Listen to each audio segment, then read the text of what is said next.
Public Schools Board of Education, which is to the team for setting us up tonight. You all join me in the Pledge of Allegiance.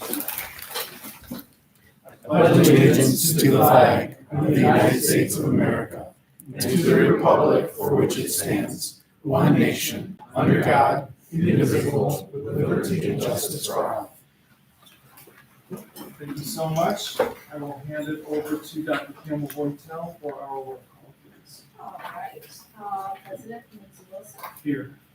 Vice President Sarah Prescott is excused tonight. Treasurer Lisa McIntyre. I'm Trustee James Missouri. Here. Trustee Mary Myers. Here. And Trustee Melissa Stewart. Here. And I'm here as Secretary. Thank you so much. That brings us to number 4, the adoption of our agenda. Can we work out? I'd like to move, present motion number 8, that the agenda be adopted as presented. Support. So I have a motion properly presented by Dr. Campbell Boytel and supported by Mr. Missouri. Any discussion on this? All those in favor? Aye. Any opposed? That passes. Thank you so much. That brings us to number 5, Dr. Campbell Boytel. I bring the motion number 9, that the board accept the consent agenda items as follows. 5A, minutes of July 25th, 2023 Board of Ed meeting. 5B, second reading and approval of policy 2119, which is students and behavior school district. And 5C, bill warrants totaling $3,684,923.40. Support. Thank you. So I have a motion properly presented again by Dr. Campbell Boytel and supported by Mr. Missouri. Just as a footnote on these items, these are our consent resolution items. We have discussed them in previous meetings or in subcommittee, or we've all had a chance to review much of this ahead of time. Any discussion on any of these items? All those in favor? Aye. Any opposed? All right, the consent resolutions passed. Thank you for that. That brings us to number 6, Dr. Campbell Boytel. All right. You are. Quiet on after this. Okay, we have had 2 communications through the headline to npsboe@northvilleschools.org and the NYN Northville Youth Network Program Report for June, July. Excellent, very comprehensive NY report. Any discussion on any of these items? I'll just make one item. There was one person who wrote in about electric buses and that. And if you're watching, trust me, the board is well aware. We would love to move over to electric buses, save some energy and clean air in that. Mike is on top of that one. The problem is that they're really expensive, and the grants, it's not that we didn't apply, we haven't qualified yet, but we will keep it on our agenda.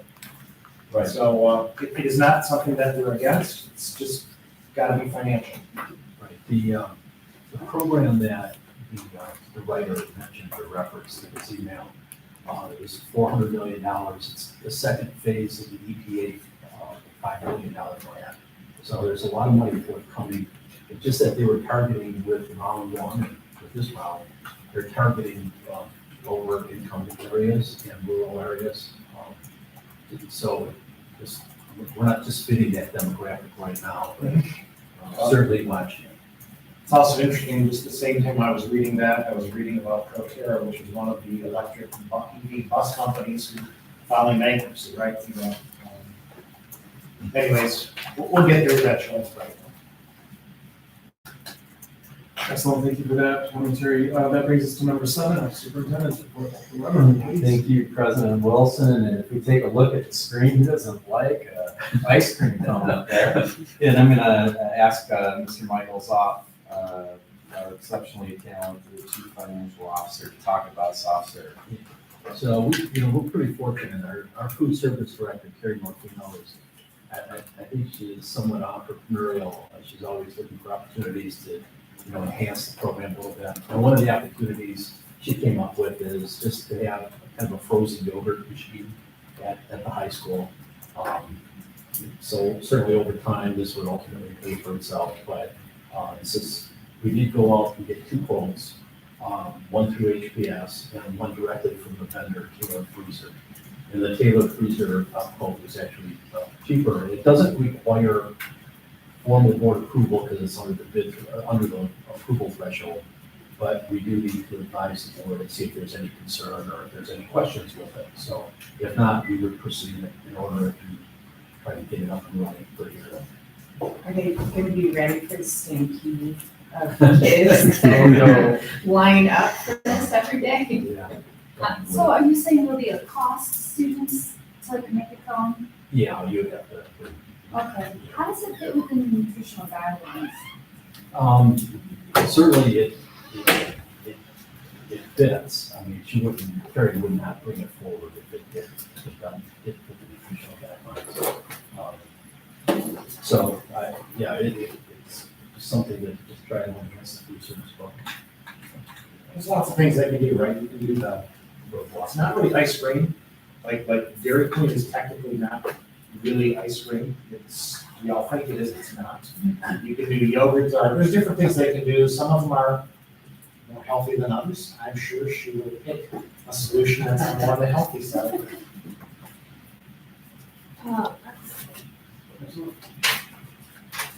Is it self-serve? Well, every student will be handling the equipment and making their own, or is there staff?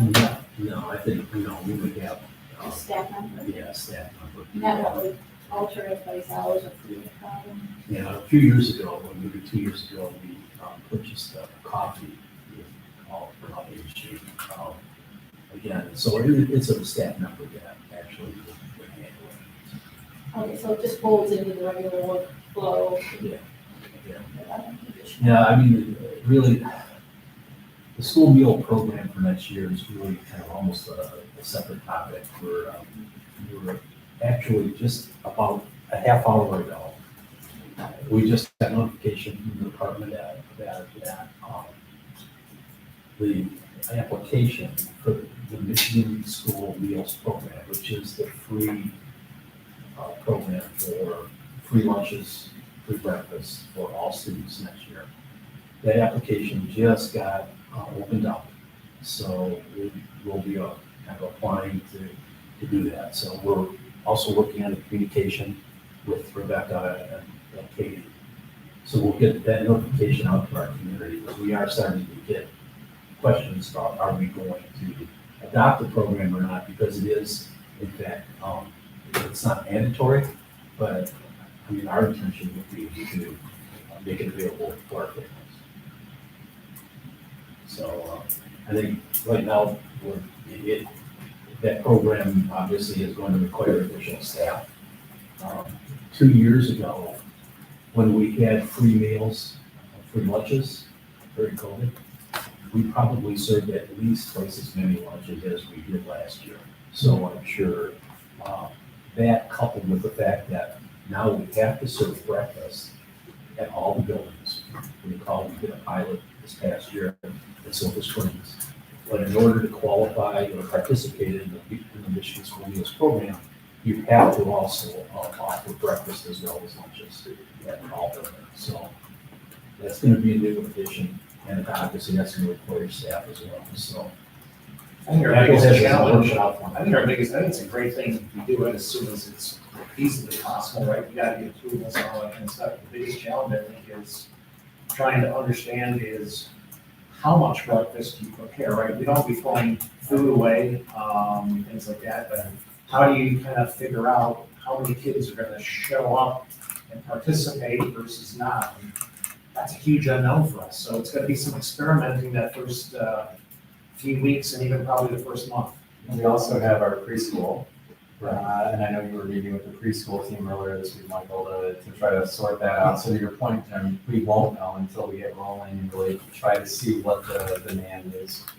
It's gonna be a big balancing act and a lot of adjustments during that first month, and maybe the first 8 weeks, until we figure out where that normalization is. what Dr. Weber was referencing is that in the legislation, the program, the meals, free meals, applies to students who are 4 years old and up. For our preschool classes, we have some 3-year-old students and some 4-year-old students. So we met this morning talking about what options we would have. It makes it kind of awkward, you don't want to charge 3-year-olds for something, and then where you're 4, you're free. So we talked about looking at the fund balance in the early childhood account. And we're thinking that we may be able to self-fund for 3-year-olds, their participation for free lunches as well. So we don't have that situation where some students will have to pay and others not. So we think that's probably the best solution. We can absorb it this year and let all the preschool kids eat. Probably our biggest challenge, and Rebecca knows, we've talked a little bit about with the secondary principals, is really trying to get the breakfast to our secondary students. We know we'll probably, for elementary, we'll probably have breakfast in the classrooms. We've done that, that's what we did in Silver Springs. But eating breakfast for the secondary students with tiered busing. We're kind of working with Bill and Brad and Tony and trying to see how we can best operationalize and without causing the least amount of disruption or lost instructional time. Because students can't leave the class. Well, we think, so we drop the high school kids off in the morning, right? Then we go and do our middle school runs, and then we do our elementary runs. Well, in order for, if you wanted, let's say, middle school students to be able to eat before school, well, you have to get there 20 minutes early, 25 minutes early, in order to eat before they get to class. Well, unfortunately, our buses are on the road, and we're not going to be able to accommodate getting all students there early enough so they can eat anything as a class. I spread load with their bed, What's that, I'm sorry? could they not eat in class, in their first class? So there's a table, Yeah, that's really what, next week what I'll do is, we had a meeting earlier, we'll meet with Brad separately, Bill separately. There might be a solution for their different buildings, but I'm sure we'll work something out that we'll make it work in both places. We don't think it's gonna be as large, as much of a challenge at the high school, but, that's could be just what you're talking about. Just kind of grab and go kind of thing. So, I was a middle school principal in a universal breakfast school when I was in Westland. A couple of challenges that come with that. Milk steaks when it gets old, and their floors are carpeted. And so there are some food issues that come with that, like the garbage, the crumbs. So it can be done. We dealt with some of that. We had kids in the cafeteria finishing their breakfast. We ran 18 buses, and so kids were often 10, 15 minutes late for first hour. So you've got to balance all those things against each other. So I think those are the things we're working through. And logistically, like Hillside, they kind of walk by the cafeteria where Millie needs milk in the back. So all those things have to be worked out. But there are some very specific things as a classroom teacher. You have 46 minutes in the first hour. If you have kids 10 to 15 minutes late every day, they're definitely going to be behind. And it's disruptive to class. And so things we have to work through. So, I listened to that town hall, so in addition to everything you're saying, just the implementation of the program also with using federal programs, and I like to think about existing is how much work is going to take. But the one concern I have, or just something I wanted to bring up, is that, when we had it roll out during COVID and the meals are free, there was some negativity around it. And I was just wondering how we can best communicate with families of how we're doing it and how it's gonna work and, that it's being a bumpy road. I think it's wonderful to do. I just think sometimes, we're looking at through our own individual lens, but as a whole picture, and trying to make sure we can best share with our families that, maybe bumpy and that, that why this is important. Because I heard comments about like, well, I can pay for lunch, so why are we doing this, last time? So as we really introduce this, I want to see how we can best make sure it's communicated about the importance of it. I don't know. I mean, I'm probably the least instructional person in the room, but there's probably plenty of research that says, you know, kids who do have something in the morning do probably tend to perform better, learn better throughout the course of the day. So, I mean, that's certainly, that's, I'm sure from the governor's standpoint, why she initially proposed it in her budget was to make sure that, you know, kids, you know, in all communities, you know, had something to do before they went to school. Okay, I'm not saying that I'm trying not to be negative about the program itself, it's just more about the communication piece. Yeah. You know, and making sure that we're sharing the information early and often, as it rolls out. And that this is a grant, that this is funded by the Yes. state, that you're taking advantage of for you and your family, or Right. for our families in Northville, Yes. that you can still bring your lunch, you don't have to eat the breakfast. Is that kind of the vein? Yes, yes. An additional challenge that we'll be addressing with this with Carrie as well, we've spoken already and talked about, is that we get some funding based on our free reduced lunch rates. And so we don't want to lose that at-risk funding or Title I or Title II funding. And so we will be asking parents to please fill out these applications still, because yes, you all get free lunch, but if you don't fill out these applications, we lose funding for programs at Silver Springs, for programs at the high school, for programs at Leeds Mill, then we will lose if those applications don't continue. And the governor sent out, I almost had a heart attack when I was reading it on my phone. I'm like, I had to read it really closely. I think the governor understands, or whoever's writing for her, that this happens, and we're gonna lose federal monies, we're gonna lose Title I potentially. You know, districts across the state, if people don't still submit those applications that qualify for it. So her communication very much implied, people that are, you know, kids that are eating this lunch wanted to make sure that they have their form on file. Well, you know, that's- And I'm like, wait a minute, that was not the agreement. I mean, so many of you are bringing up the unintended consequences of, on face value, it looks like great policy, right? However, on an aspect of implementation of scheduling, time, personnel, and now the fact that our ESSER's money was all, you know, based on that Title I, which is free and reduced, basically. Those are massive implications that it doesn't sound like some people may have thought about as much as they should have, because for Michigan to lose out because of this well-intended piece of policy on a substantial part of federal dollars for our kids would be a tragedy. Well, I was on that call too, and I had the same feeling, oh my gosh, look at all of the data tracking, the individual data that's being tracked. It is amazing. But one of the things that this issue that you're talking about, the fact that families that are eligible for Title I need to continue to fill out the forms. What helped me feel a little bit better is that Title I entitles you to so many other things in addition to food. It's not just food. Correct. So if we communicate with those families who are eligible about enhanced benefits and Right. carry on, that would be a motivator. You know, they can help with Yeah, sports participate, costs. for example. Well, even outside of school, they are eligible for free Wi-Fi, they're eligible for cell phone systems, and there are other that free and reduced lunch rating is an automatic qualifier for that are not even related. So to those school. are those micro communications that we'll send out in our principals newsletters, you know, because I don't know who qualifies until That's what I they was submit wondering, the how form. do you know who qualifies? Are there other entities that communicate those with families, like the state or county that does that? Who So, qualifies?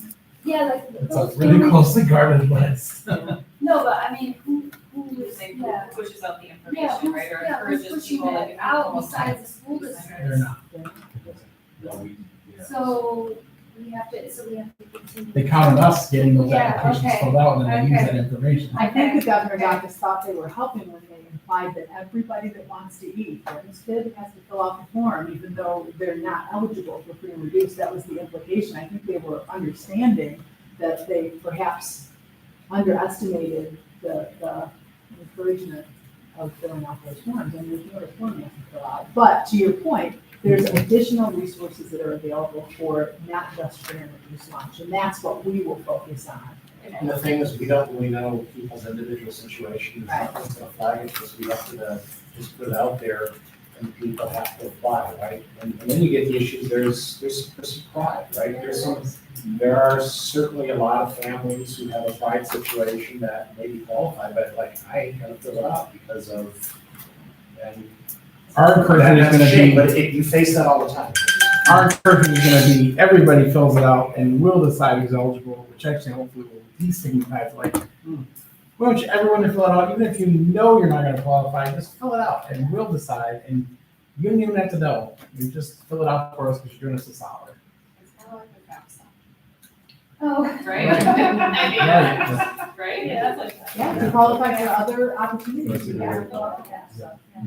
I got the feeling, maybe I misunderstood in that call, that when the state budgeted how much they're gonna spend on this program, they were thinking about how much they would get from the federal Oh, government yeah. as well. Oh, yeah. They're paying So the in order for this program to take off. The applications have to be filled out. Yeah. They do. Which is why they committed to 1 year. Then we can be here and change it all up. Godspeed, everyone. But that's unfortunately the really negative side, right, is if the state backs away after 1 year, we will have gone through a huge hiring to bring people on board, and then like, okay, so we cannot,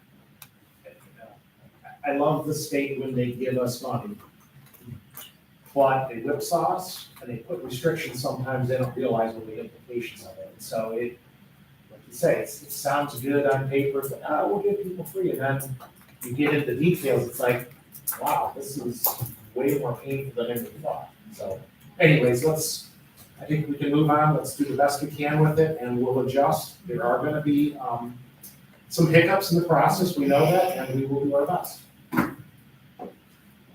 Thank you so much for everyone in advance.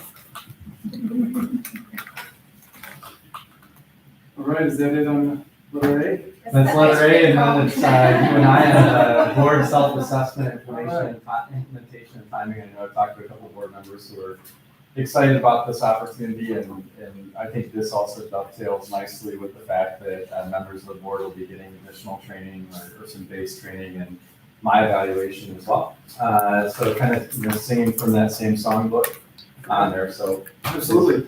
I'm excited about the possibility of this as well. This is our self-assessment, which to my knowledge, we have not done in recent memory.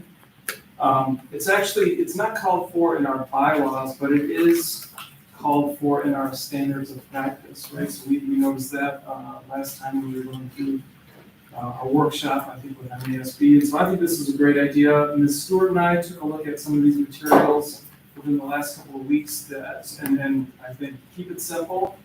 And this is an already built survey tool. I think it'll take something like 20-25 minutes to do an online survey. At the end of it, you get a report. I think it's great from the perspective of just kind of encouraging dialogues, getting us outside of meeting agendas and a chance to sort of give our frank thoughts and collect feedback, sort of regroup and reground around our mission and our relations with Colton superintendent and our roles and all that sort of thing. So I think it's a great idea. We can even, and I'm a proponent of this as well, and I'm hopeful that you all agree, but we can have the results sort of walked through by somebody like Greg, I forget his last name, and MSP who was our last trainer. And that would cost an additional $800 or so, $825 plus expenses. In my mind, that would be I would envision another 3-hour workshop with us at some point in the fall or winter, probably in the winter, where at some point after we've all filled out the survey, again, I think that would take 20 to 25 minutes. It's clicking on buttons as opposed to narrative, I think. We'd have like I said, a nice set of results, and then he or she could walk us through that, and we can have a dialogue around that. So I'm a big believer in it. I think it's a great idea. I don't know, Ms. Stewart, do you have anything to add your thoughts? I want to speak for you, yeah. No, absolutely. I think the assessment that MASB had, it looked like it was going to be very comprehensive. And the print out the results that we would get, no matter which option we choose. So the free option would be, we all do the survey and then we get a printout, but nobody walks us through it and helps us, problem solve any of the red flags that maybe come up. But then if we choose to do the training, they would come and walk us through everything. We can have more dialogue. I think it would be a great option. When we did a self-assessment a few years ago, this is probably not the first time it's ever been done, I think it's a good tool. Anything that allows us to dialogue and find out if there's, beneath the surface kinds of issues, is good to bring up the surface and that. So, yeah, I'd encourage it. I did try to actually click on the link, and the link doesn't work. So you'll have to check it out and maybe send us a new link, because this link definitely did not work. It's on the NISB website. It's under self-assessment. It's under the assessment. I understand. In hindsight, people I say, Right. it's on the web, it's easy to find. No, just send it in. I can do it right. That'd be great. And then maybe it was down, because I think it works now, just click that and on. Did you? Okay, yeah, it wasn't working earlier. I got So a sometimes error sites message. are down for maintenance. I was getting error messages early on multiple devices. I thought, oh, bad Oh, device. shoot, no, So I tried different devices and it's. It is in there. I think that, given that, we're all still kind of new and working together in some ways, I think these kind of tools do help us come together to continue to grow as people, grow as a board, and kind of functioning board, obviously. So is there a, do we want to like set a due date, like get this done by? I think the first thing we need to do is determine when we want to do this. In my mind, it's at the end of this year, it doesn't have to be, Okay. but at the end of this year, So this calendar year? this calendar year,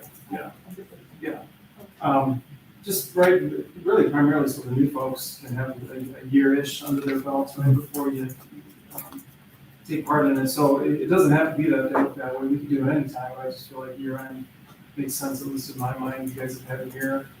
That's fine. I'm just a firm believer is like, let's just go do it and do it now. Let's not put it off for 12 months. We want to do this thing. Yeah. Let's say it's due in 10 days, but maybe if you don't do it now, let's say we're going to do it in October or something. Pick it and let's go do it. Work with the timing of the superintendent. Right, you don't have to be. October 3rd is one option for the superintendent evaluation. If we do a virtual, training. Oh. I don't know. I thought we agreed on I'm supposed to have everything by Thanksgiving, right? June would be, have to have that for sure. Yes. And if you can't do that date, you can do it on your own. That was just one to, if anyone wanted to have a little pressure, we do it, we can do it as a group on that day. So it just, it doesn't do those I thought that was I did. Yeah. But I meant the actual evaluation, Okay. that's in, is that That's in December December. 12th? And we have that on the calendar, right? I think it's December 6th. So that's December 6th. So what about November-ish? We're August right now. We can kick this off now and talk about it in September. We would have to let it slow things down like that. I don't know. Yeah, his name was Greg Janicki. Okay. And then I know, I think Megan helped refresh my memory, but Lindsay and you spoke about me getting all my evaluation materials to the board, was it the second week of November? And then, so that would be a 3 to 4 week lead time for that. So just as you're discussing when you'd like to seek your self-evaluation work or the training work, just keep that in mind. You know what, in my mind, I feel like there'd be a benefit to doing this before the superintendent evaluation. I agree, let's not Yeah, get stuff up. Yeah. I do it right now, but I don't make a decision. How about this? Friday update, let's make sure everybody has a chance to kick it around. I think the survey is going to be the easiest thing for us to do. That's 25 minutes. Can't wait to hear what your comments. That's quite a preview. And then in October, November, we do the workshop, right? I think that's gonna be the thing that we're gonna have to work on, finding a date for that, but. Yeah. I agree. I think it also helps us be a little humble when we look at our own kind of track record and the strengths and maybe areas of opportunity and growth that we have as a board. So, yeah, why not get into that zone sooner? And, we've been at it now, but this is 8 months. Yeah, fair enough. So I'm with Jim, I think why. You could always do something, let's take the survey, now-ish, right, in the next 2 weeks. Get the data back, we can certainly look at the data. If the data is like, hey, I don't understand it, it may come back and you go, yeah, we don't need to hire somebody. But if the data's got some issues, then we say, okay, we'll hire a consultant to have them come in, October, whatever it is whatever you guys pick. That sounds good. But I don't think there's any problem with, let's do the survey now and capture the data. I think reading over on the website, just so we don't all just rush out and start it, we have to coordinate, because once somebody starts the survey, everyone has to do it within a certain time period. So we do need to be cognizant of that we need to coordinate a little bit with our timing. That you feel prepared to launch into that now, or do you think more time? What's the- I think maybe just from like a family timing standpoint, maybe if we could wait until after school starts, that would be really helpful, just to like get past the first, bumpy first weeks of school, and then I think, No, it never gets. I It's know. never, so when there's the downside, that never truly comes, but okay, I hear you. Yeah. Well, I would also like to have experience at the beginning of the school year as a board member, before we graduate, and I mean, what happens between now and then, so try to along for you. How about this? I like the staggered, I don't know if that's the right word, but sort of the gated sort of approach, right? We do it, and then if let's start setting up, finding a date with our trainer and potential dates. We don't have to do that necessarily, depending on what the results look like, but we'll see. But what if we try to aim for, let's get all our ducks in a row, whatever they are, to finish the survey among all of us by the end of September, right? And then October, I think it'd be nice to get it done in October, to your point, but for you folks, right? And then we get, if we choose to do so, we do the consultant workshop in October if possible, if we can find a date that works. I want that. I have a question Yeah. relative to the consultant, like, what if we don't have any major requests, do we still have an opportunity to discuss it? I wouldn't want to not discuss it. We can always do a committee to hold So and would you say, suggest that we discuss without a consultant? If We could, but we still. I mean, we've done internal workshop without using outside paid people, just had topics, throw the data out there and just had an open discussion on it. So, I mean, personally, I don't like consultants. Consultants basically just take information and tell you what you already know yourself. I've very rarely found a consultant that was worth their salt. I'm married to That one. just. There's so many consultants, and it was not a great return on investment. Let us find you a good one. Help you out here. $800 is cheap compared to what I paid. I think just having that neutral person, right, like brings up different dialogue, and then none of us are in that role of, Melissa, what do you think, and whatever. And what I'll say is I'm really Facilitate the whole process. I think grateful for each of you going toward this. As we look across the state and the country, and we look at school boards that are frankly struggling to function together, and the people who lose other kids at the end of the day on that. And I think we can't take for granted what you've all built here in your own working relationship. It's something like any good relationship, you just need to continue to try to get better at, to bring, to lift up, to nurture. So I just, as a person who works beside a great team, I'll say for them and myself, we're grateful that you're curious and interested in looking at yourselves. I can say that not every board does that. And I can say, unfortunately, there are a lot of kids across this country that are hurting because of adult issues. That should not be happening to the elected officials. So thank you for that sincerely. All right.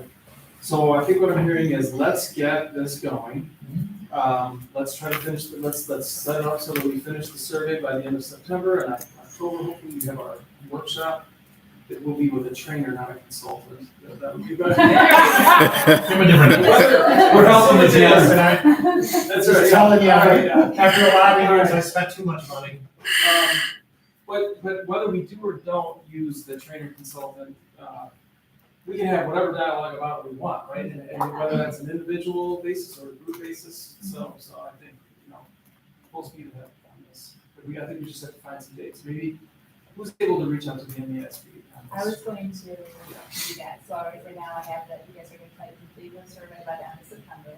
I'm gonna reach out to a trainer, hopefully like an October date, October 3rd potentially as the superintendent evaluation training workshop, and then another October, which maybe is our already scheduled committee of the whole, so possibly be a next day, if without the trainer come in, come meet with us. But they're not gonna train us to use instant roll, you've done it. Yeah, no, It's no, just- this is just like to facilitate facilitate the one data that was day. collected and talking, yeah, exactly.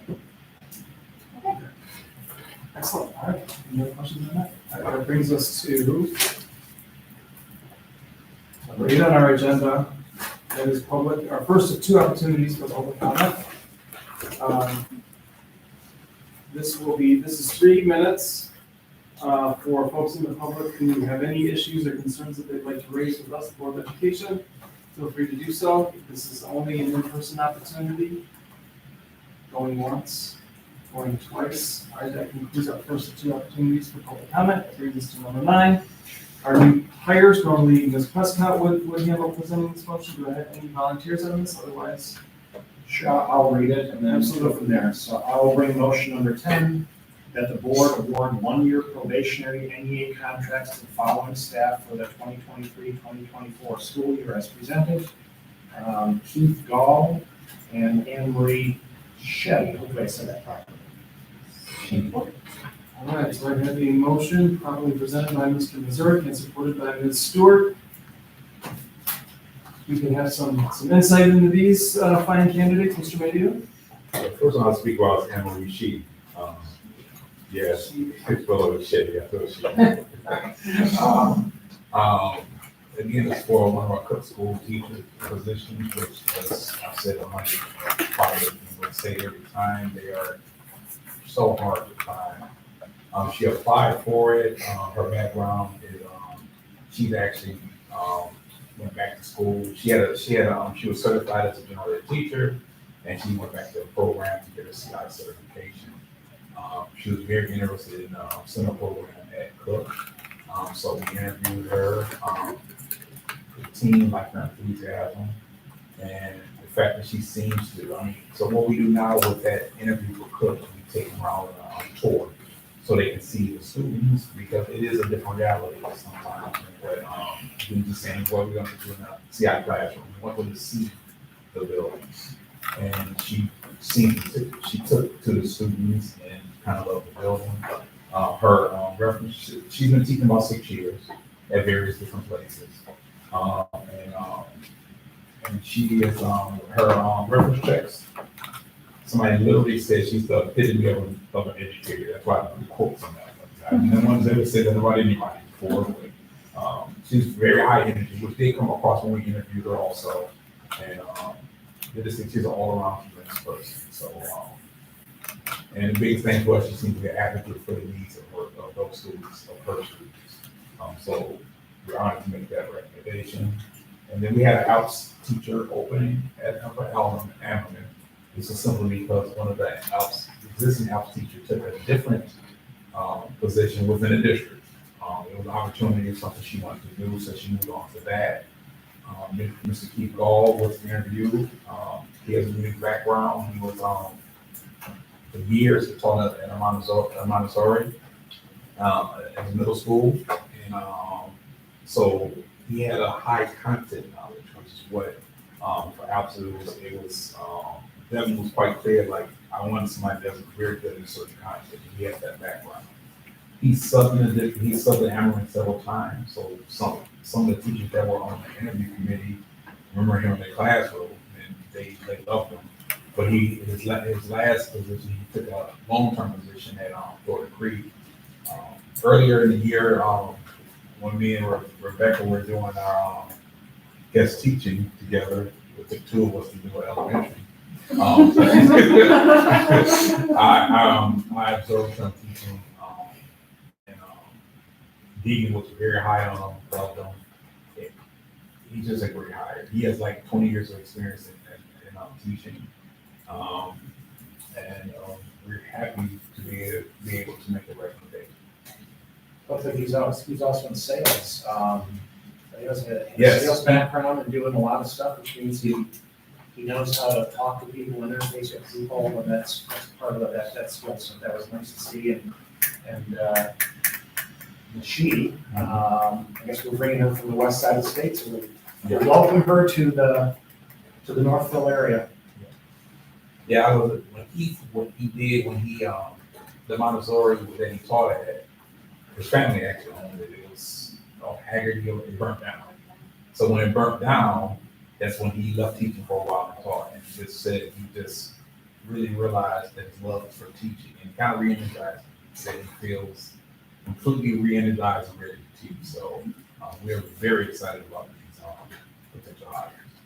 I love the breadth of the things experience too, to come into Alps and just, it's really a big thing. Awesome. Well, let's, all those in favor of bringing these 5 individuals into the Northville family? Aye. Any opposed? The motion passes. Congratulations.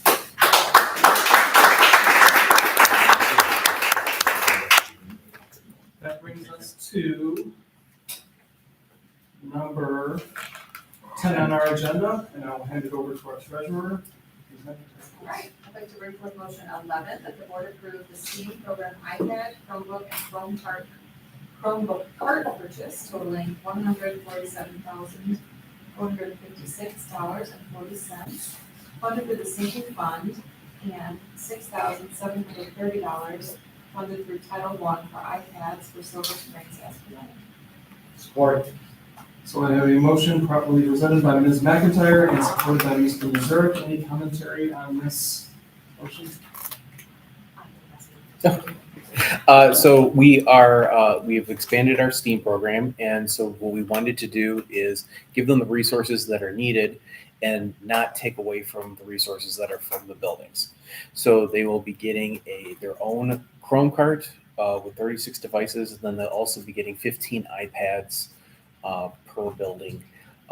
With the Silver Springs purchase, it is a completely separate purchase and separate function. They have Title I funds they'd like to spend on, and they have some iPads that were really old, and I'm surprised that they were actually even be able to boot, and they wanted to replace those. So that's what we're doing with that group. Yeah, it makes sense for the STEAM teachers and classes to have their equipment and to be functional and redirecting supplies to that. We didn't get any iPad carts because we really just didn't know what they wanted, so we'll purchase those at a later date. So, but the Chrome carts are pretty much the Earthwalk ones we have throughout the district, and we really like those. So. Well, I think based on the curriculum that we saw at our last meeting, that this makes wonderful sense to start the year with these tools and supplies. So Chromebook carts will be used a lot for the coding and pieces like that. Those iPads are used actually primarily for a program called Osmo, which is actually a tool built for the iPad, and they also use it for some of the digital film and other things like that. So the iPads, there's only 15 of them because it's more of a one per group kind of thing, where the Chrome carts, they usually have 8 that have their own computer. Given the timing of starting up our STEAM, in the past, it's been a long delay between ordering and doing things. What is the kind of the timing, or we'll just see? We ordered 600 iPads for the lending program for Hillside and Meads, and we received them in 3 weeks. Wow. So- Okay, so things have definitely changed. So the Chromebooks and the iPads, I think, will be here very shortly. Okay. The Earthwalk carts, Earthwalk is a company it's like 8 people. I have a feeling that the cart may take a little bit, but really we can give them the Chromebooks, and they could just charge them individually for the time being. No, that's such a big turnaround from what we've been dealing with these past 2 years. Like, to get a turnaround in weeks versus months is We waited 8 months for one. I actually almost can't believe it, but I had to wait 18 months during COVID, yeah. Thank you. Okay. All right, any other questions? All those in favor? Aye. Any opposed? All right, motion passes, that's fantastic. That brings us to number 11 on our agenda. Do we have a specific presenter or? sure. I will bring motion number 12, that the board approve the Trinity Health IHA memorandum of understanding threat evaluation for the 23-24 school year as presented. All right, I have a motion properly presented by Mr. Mazurek and supported by Dr. Kim Portel. Do we need any discussion or presentation on this item? Yeah, can someone explain it further? What I'm trying to understand is, no cost incurs in the district, and does that mean that the family that's referred to them uses their own insurance, or how does that work? I was just wondering how it's implemented. I don't know if this is new or something. No, we've it's had. basically a standardized threat assessment protocol. I know that Ms. Sanders working on that team was before I came in. But we're looking to standardize it, I know, across Western Wayne County at a minimum. I know that she's looking into suicide prevention coalition on that.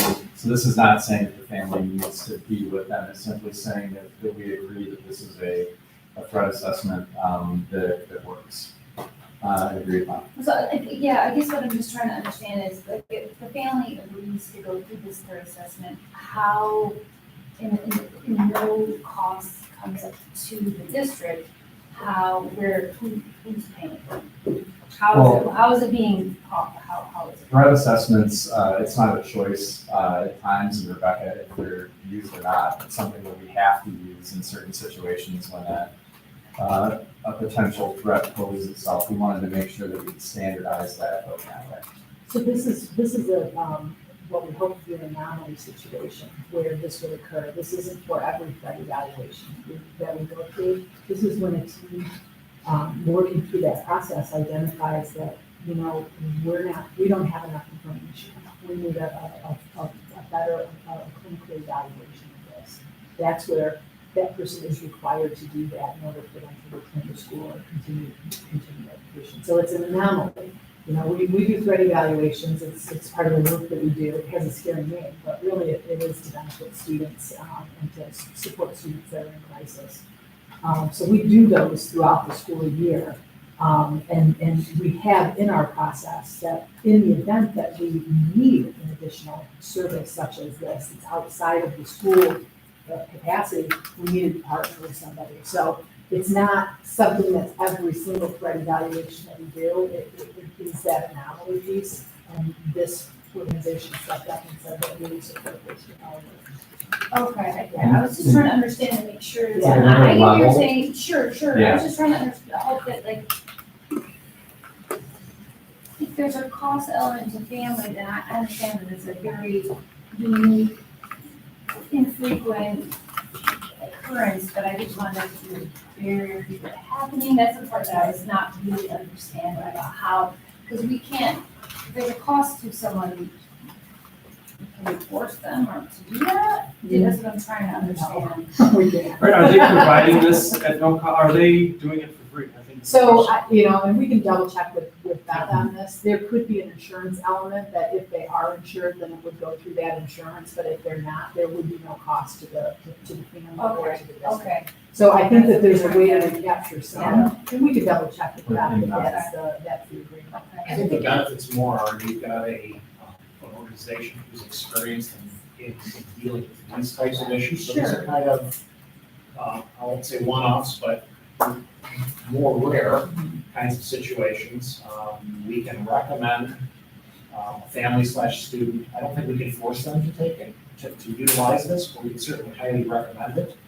If indeed the threat assessment says, there is something there, the benefit is now they're already with an organization who has the capability to get involved and help out. At that point, it's kind of beyond our control, and that'll be up to the families to decide, and insurance, whatever, but the best thing is if you have a situation is to get people to an organization that's capable of help. I think the other benefit too is that Trinity also agrees to do this evaluation within 48 hours, right? But sometimes you might call, or Okay. they don't know where to go, and they're, asking their network, so this is an identified place that will be staffed, how will you do this evaluation? Very good point. Very quickly, When right? you need help, sometimes it's hard to find people, and then you find them, you get them scheduled. And so this idea of, 40-hour commitment actually is a really, that's a big issue. Yeah, that's why my only concern was that there would be a barrier to sustained, you know, I think it takes away a lot of barriers. Yes. Right, like, here's a resource, go here, they will see you within hours. Short of going to an emergency room and like hanging out with. If you didn't know where that's, and then to wait, 12 hours and you're told like, no, we can't help you. Right. Oh, you did, yeah, Or, and, yes. And this is, as Dr. Weber mentioned, this is a layer within that grade evaluation process that's really organically and specifically grown through research and experience. A lot of districts are partnering with healthcare centers and to this level because it's part of their grade evaluation. Our grade evaluation is based on best practice, and this is included. All right, any other questions? All those in favor? Aye. Any opposed? All right, motion number 11 passes. Thank you so much. That brings us to number 12. Are any added agenda items, Ms. Irving? Yes, that's one. There's one. I asked Ms. Irving and Dr. Weber to place this agenda item just because there's some time sensitiveness to this request. We've been fortunate enough to provide some sort of practice training to our teachers in June. There was such an overwhelming response to that by our principals and other staff that we've arranged for some of that training to occur on the first 2 days in August for our staff, but unfortunately the organization only had enough trainers to train our secondary staff. And we were looking for a creative solution for how to provide that same training to our elementary staff. One of the ways in which we thought about doing so provides the board have some insight and approval of some things that need to happen. We are suggesting that 2-day training could occur in November on a 2-day professional development that we would normally only have as 1 day. Election day is November 7th. We're always off on that day. What we are suggesting is utilizing a law that was passed in 2019 that we have not utilized previously, which just allows us to count professional development time as instructional hours. We're required 1,098 hours and 180 days of instruction each year by the state of Michigan, which we meet. Typically, we meet that very closely. But we always meet it, otherwise we lose funding. What I am suggesting potentially is for us to have a 2-day professional development in November, on November 6th and the 7th, which would be Monday and Tuesday. That would allow us to provide that 2-day training to all of our elementary staff that our secondary staff are getting in August. It would make sure that they got what we wanted them to have and provide us with a place to do it. In order to do that under this law, you have to have a professional development advisory committee appointed by the Board of Education. The Board of Education is expected at a public meeting to have a discussion about this advisory committee existing, and really your only role is really just to appoint that committee. I am suggesting, if the board is open to it, to appoint the district curriculum council as that committee, because the law requires that there be certain stakeholders on that committee, which includes parents, principals, teachers, counselors, and those are all represented on our curriculum council. The second step would then be to talk to the curriculum council about this request and get the approval of the curriculum council to count those PD days on the 6th and 7th as instructional time. And in doing so, I would then have to, there are 4 pages of directions, but there are requirements, and I would go through all those requirements, including submitting the minutes from this meeting and the minutes from the DCC meeting. That would then satisfy the state that you've taken the time to make sure this professional development is not being taken lightly, and that you're taking instructional hours and replacing with training because you feel like it's really important for your teaching staff. So what I'm asking for tonight is not necessarily full approval of everything we talked about, but really the idea of appointing a professional development advisory committee so that we could potentially have that conversation with them, which would be in this case the curriculum council, which 3 of you sit on, as well as all the other members who are represented there, to have a conversation about providing this 2-day training for our staff. So the time element is simply this. In order for us to contract with restorative practice folks, we need to know for sure because we're signing a contract. So if we can't get approval for this, if we don't have this in place, it's hard for us to say to them, we're going to guarantee to pay you for this. We'll talk more next week at our committee of the whole meeting about the plan for restorative practices. But in time's sake, this has to be done at a public meeting, which our county meeting is not considered a public board meeting. It's an open meeting, but it's not an official board meeting. So tonight I'm asking for permission for you to appoint that advisory committee. And then I would, from that point, schedule a district curriculum council meeting, serving as the professional development advisory committee, to talk with them about the potential of converting these 2 days of professional development into instructional time to make sure that we're satisfied those hours for the school year. So we need a 4-day weekend for our kids and our families, but we would try to notify them as quickly as possible. We would be adding an additional day off for kids, in addition to the Tuesday they would be off. So it's a little bit of a mid-fall break.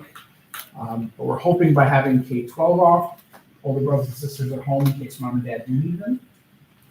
And by putting it on that Monday, providing families the time if they choose to take advantage of an opportunity to maybe do something if they choose to do so over a 4-day break.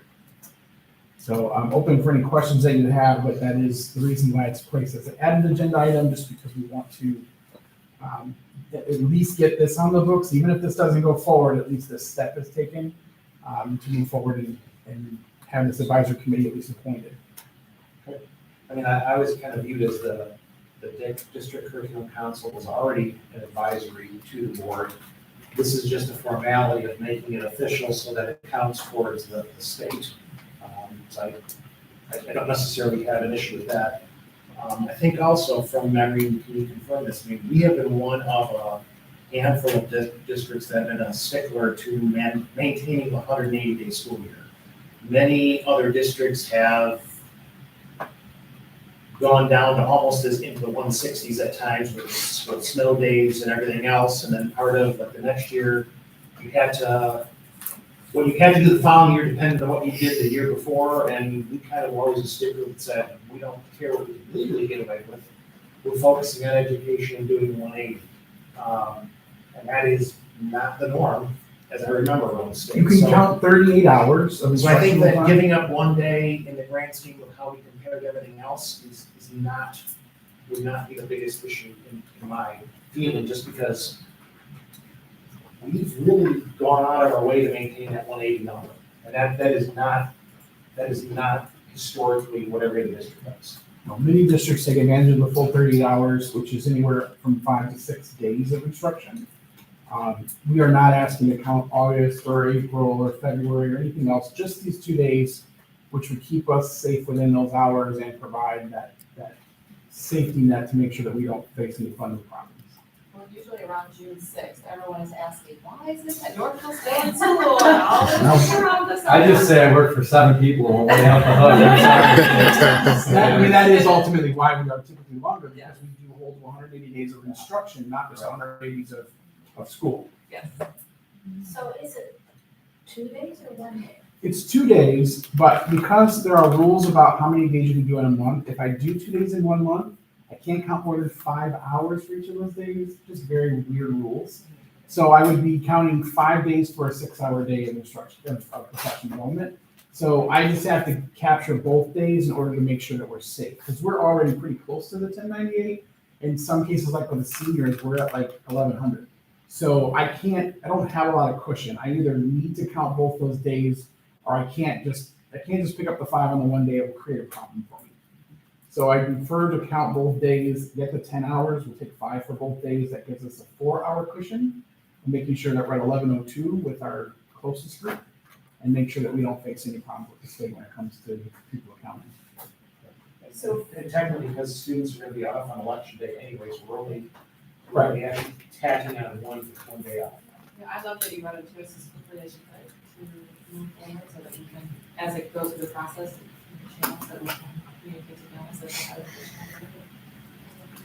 the Would we, as one of the members at the DCC, does this mean that we'll have an additional committee meeting, or can it be bundled I'm gonna together? call a special meeting virtually, because I know it's tough to ask people to come on site, but it would just be the only agenda item would be to introduce them as the professional development advisor committee, explain why we're doing this, and then talk about the November PD days and what the training would include. so they could understand why we're asking for this request. It would literally be the only agenda item, but it would be like a virtual meeting, just so people, especially our parents, would have that, because they don't have any notification. I would likely schedule it the week of the 21st of August. Because then it would, if I get their approval, I can give Rebecca the green light to sign a contract, and we'll talk more about this next week, but there's grant money here paying for all of this, and so we're under a little bit of a time crunch with them too. So it would give us that ability, and then that following week, we could notify parents of a schedule change to the calendar, so that they would know before school year starts if this additional day is gonna be on the calendar. And that week that you mentioned was the transition week for the secondary students, so for They could still make a reservation for the weekend. All right, because the minutes are so important, let's have the motion presented. Okay, so going forward with motion number 13, that the board approve the appointment of the district curriculum council to serve as the professional development advisory committee for Northville Public Schools as presented. Support. All right, so I have a motion properly presented by Mr. Missouri and supported by Ms. McIntyre. Any additional questions or issues, concerns before we vote? All right, all those in favor? Aye. Any opposed? Motion passes, thank you for that. That brings us to number 13.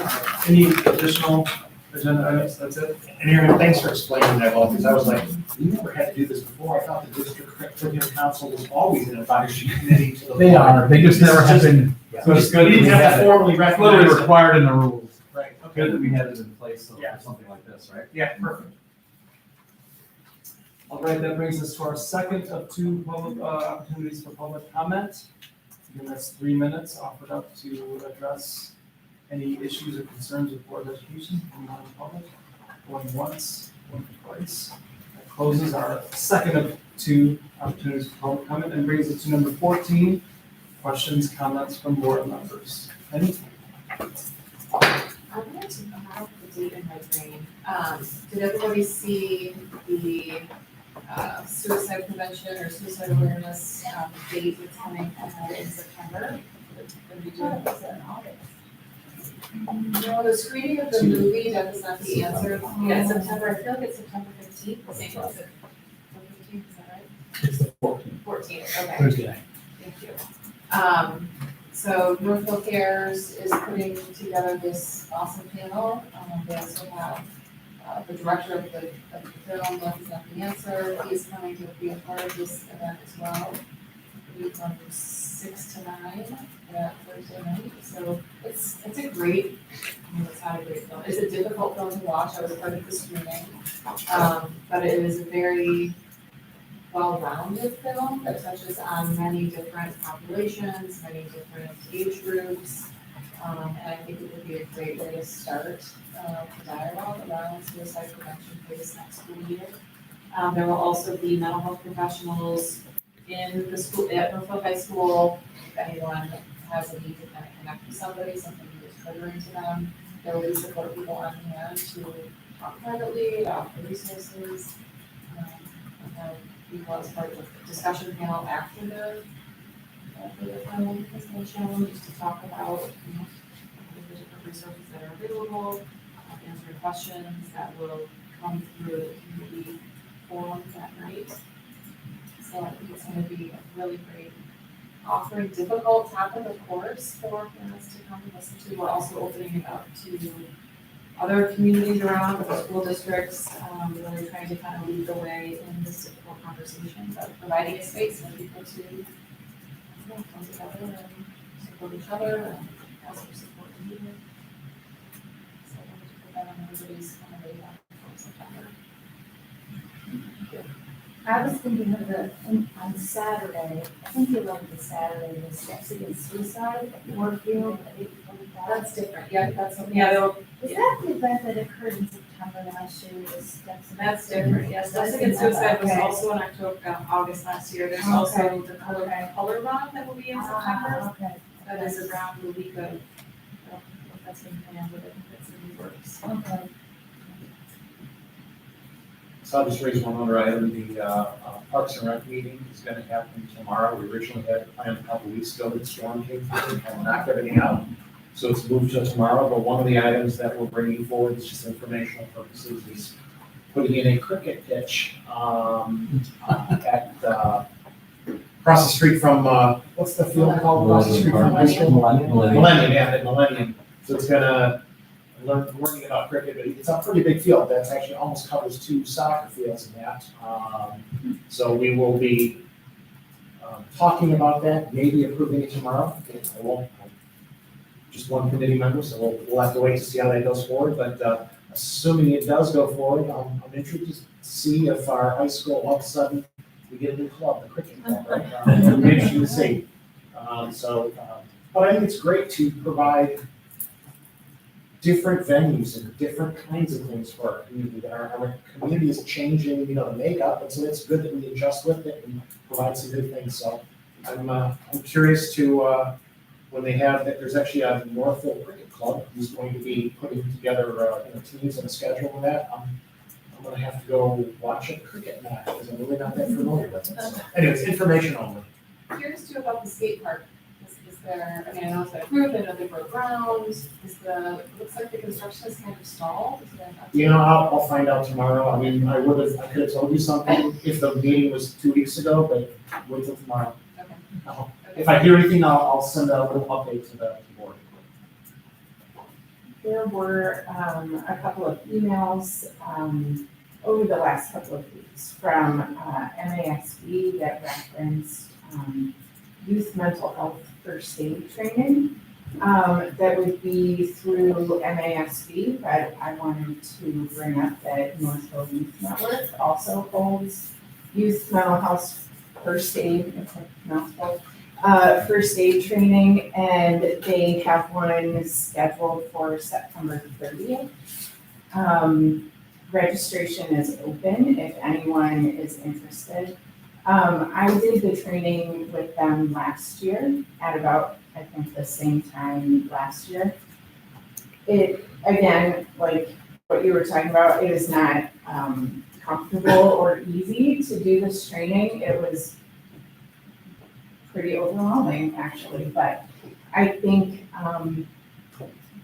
it's something that is important for parents, community members who have relationships with kids, and to be able to know what to do if any mental health crisis occurs if you participate with any kind of organizations like scouts or sporting teams or anything like that. So they have, it's September 30th. They do have spaces still available, so if anyone's interested, Northville Youth Network, their website, they've got the registration information on there, and it's free for Northville community members. So I think it's a great opportunity. Seems like it would fit nicely, it would be nice camping as well, it would be nice program. Great points. These are great things to keep in mind. There's one more to ask about parent camp. Is there a date for parent camp? That's usually in the fall, isn't it? It's in February. We do have a date tentatively set. 1 second. It's not the calendar yet. It will be in February though. I think I didn't hear, but I don't see it. Oh, no, it's November. Right now it's set for February 3rd. So much. Any other questions or comments? Excellent meeting tonight. All right, I will call us adjourned at 7:42. Thank you all.